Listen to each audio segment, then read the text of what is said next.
pessoal, tudo bem? Eu sou a professora Andara de Biologia e Ciências e eu vim aqui conversar um pouquinho com vocês hoje, levar um pouco da TV Múltiplos para dentro da sua casa. Olha só, hoje a gente vai fazer uma introdução num tema que é muito interessante e costuma cair muito no vestibular.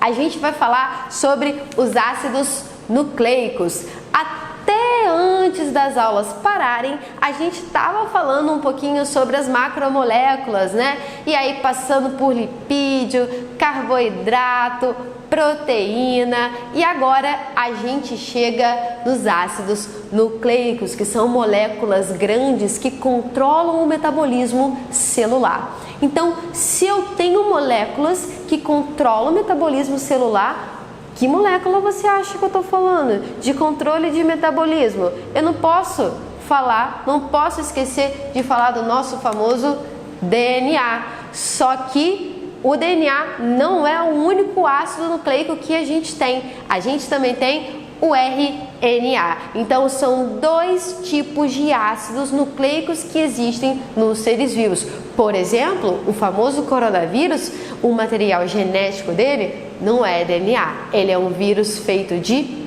RNA. Então a gente vai ter essas duas grandes moléculas. E os ácidos nucleicos, eles são compostos por polímeros chamados nucleotídeos. Pensa comigo, vamos raciocinar aqui. Eu tenho uma molécula muito grande, então ela tem que ser composta por coisas menores. Então qual é a analogia que a gente pode fazer? Eu sempre falo isso, pensa numa parede. Para você construir uma parede grande, uma estrutura, você tem que colocar tijolo em cima de tijolo e vai colocando um em cima do outro e um ao lado do outro até formar essa estrutura. Então, pensa no ácido nucleico como a estrutura completa. Cada tijolo vai ser um nucleotídeo. Então, eu vou adicionando esses nucleotídeos um em cima do outro até formar a minha molécula completa de DNA ou RNA. E aí o que acontece? Como que é a estrutura desse nucleotídeo? Bem, a gente vai ter uma estrutura básica para ele. Todo nucleotídeo vai ser formado por um grupo fosfato, tá? Que tem aí um fósforo, um átomo de fósforo. E aí eu quero lembrar, olha só, a gente acabou de ver carboidrato, ele também tem um açúcar pentose, formado por 5 carbonos. É só lembrar, Brasil é pentacampeão porque tem 5 copas, então pentose, 5 carbonos. E além, né, da pentose, eu tenho um radical que vai ser a minha base nitrogenada, que é um composto que tem nitrogênio na sua composição. Então, pera lá. Vários nucleotídeos que formam essas moléculas. Então eu não tenho nucleotídeos idênticos uns aos outros.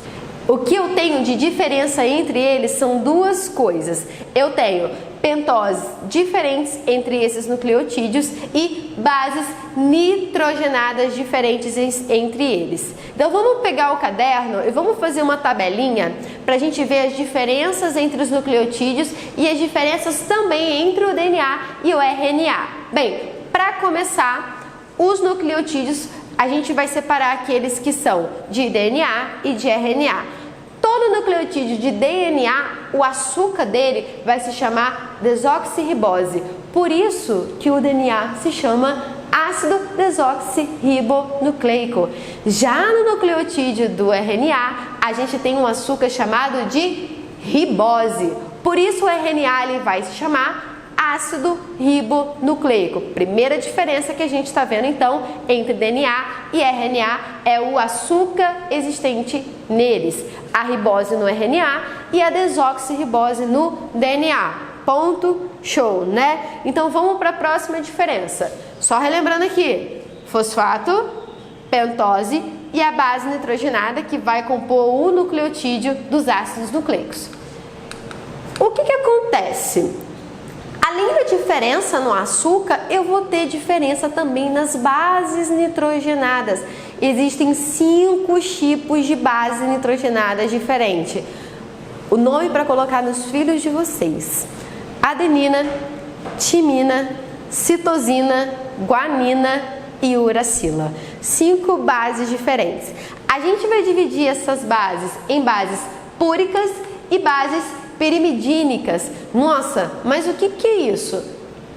É só o desenho. Vamos pensar num arranjo molecular daquela molécula. Então, no caso das bases púricas, eu tenho a adenina e a guanina. Se vocês olharem aqui, a gente tem 2 anéis que vão formar essa molécula. Então, as bases púricas, elas são a adenina e a guanina, que tem 2 anéis na sua estrutura molecular. Já as bases pirimidínicas são a citosina, a timina e a uracila. Nesse caso, essas bases nitrogenadas, elas são formadas por apenas um anel. Então, as púricas, 2 anéis, e as pirimidínicas, 1 anel somente. Tranquilo? Então, vamos lá. Pensa comigo, se eu tenho diferença no açúcar que compõe o nucleotídeo, eu também vou ter diferença nas bases nitrogenadas presentes no DNA e no RNA.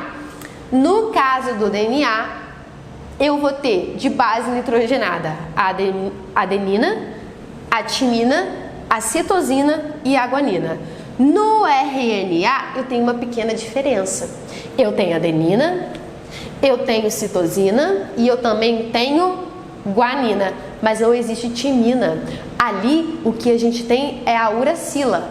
Então, a timina é base exclusiva de DNA, enquanto a uracila é uma base específica de RNA. Então, a gente tem mais essa diferença além dos açúcares. Eu tenho no DNA a timina e no RNA a uracila. E aí, que legal! O DNA, ele é em formato, vou passar isso aqui rapidinho, é aqui, ó, gostei desse aqui.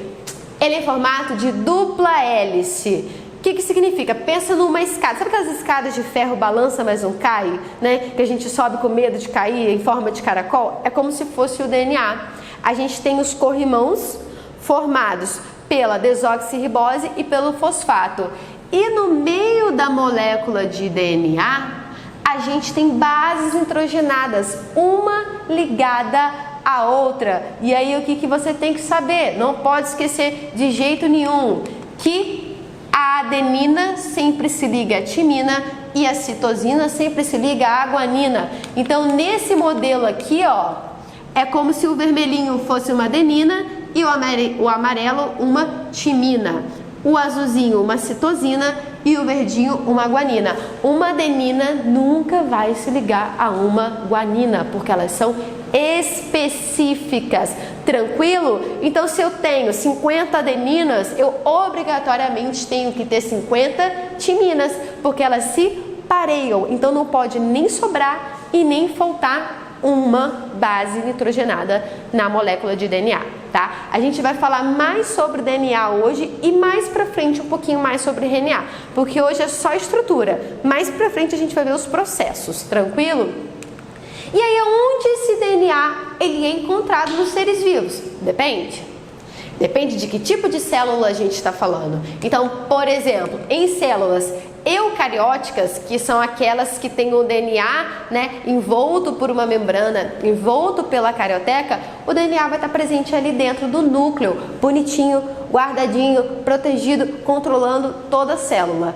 Além de ser encontrado no núcleo, olha só que interessante, nos seres vivos eucarióticos, as organelas mitocôndrias e cloroplastos também têm DNA próprio. Isso evidencia aí uma questão evolutiva que a gente vai ver em outros capítulos, não hoje. Então, em eucariotos, a gente tem o material genético, o DNA, ali dentro do núcleo, que é o seu, que vai dizer a cor do seu olho, a cor da sua pele, tá? E a gente também consegue encontrar DNA próprio em mitocôndria e cloroplasto. Porém, em seres vivos procarióticos que não tem núcleo, que são as bactérias, as arqueabactérias, o DNA ele vai ficar ali no citoplasma, né? Um único filamento que a gente vai chamar de nucleóide e também na forma de plasmídio, que é um DNA circular que existe em bactérias, que é o DNA, inclusive, que confere resistência a antibióticos nesses seres vivos. Entendido até aqui, né? Então tá bom. E aí, aqui é só para evidenciar para vocês como que é na bactéria. Eu tenho o meu nucleóide aqui, né, que é um filamento único, e o plasmídio, um DNA circular presente dentro dele, que vai conferir então essa resistência. Então, para fechar a aula, né, como eu disse, hoje a gente vai focar em DNA, só para mostrar que lá dentro do núcleo eu tenho o meu DNA, mas pensa comigo, é uma molécula muito grande. Então ele não vai caber dentro do núcleo. O que o DNA faz? Ele se enrola. É tipo um fio de telefone, ele se compacta, né? Ele se associa a proteínas chamada histona. A histona é assim, ó, imagina que eu sou uma molécula de DNA. Eu tenho uma histona aqui e outra aqui. Elas se atraem. Então o DNA ele faz esse movimento, tá, de novelamento, e ele fica condensado ali dentro do núcleo. Então, no caso que a gente tem, são cromossomos, que esse DNA é novelado. Eu tenho no ser humano 46 cromossomos. Se eu pegar esse cromossomo e desenrolar, eu vou ver a minha fita em dupla hélice, tá? Composta de nucleotídeos, no qual, no interior, eu tenho esses nucleotídeos ligados uns aos outros. Lembrando sempre que a adenina está ligada à timina e a citosina está ligada à guanina. Mais pra frente a gente vai comparar mais algumas coisas entre esses ácidos nucleicos e eu espero que vocês tenham entendido tudo na aula de hoje, tá bom? Um beijo!